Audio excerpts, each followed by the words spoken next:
Indonesia naik dalam peringkat PISA 2022. Namun, skor literasi dan numerasi justru menurun. Apakah ini kemajuan atau sekadar ilusi?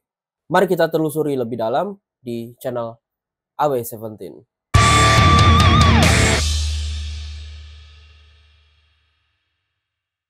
PISA atau Program for International Student Assessment adalah studi global yang mengukur kemampuan siswa 15 tahun dalam membaca, matematika, dan sains.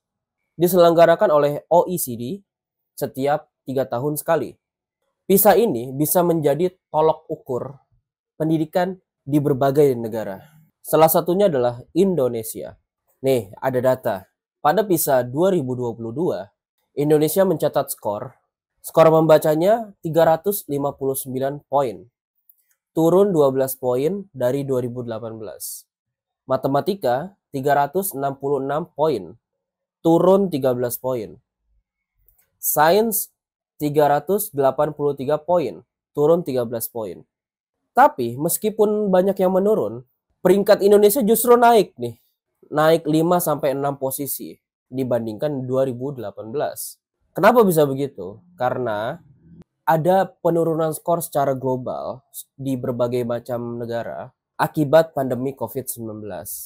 Penurunan skor ini mencerminkan tantangan besar dalam pendidikan Indonesia, seperti kesenjangan akses dan kualitas pendidikan.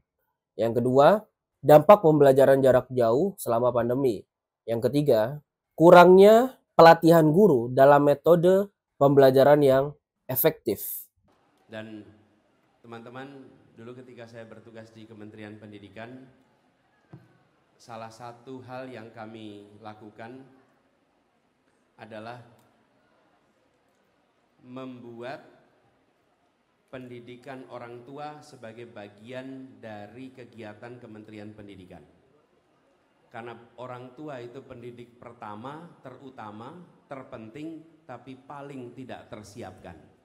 Dan PISA ini jangan hanya rankingnya yang naik, ranking dunianya, tapi yang naik skornya yang naik. Gitu jawabnya.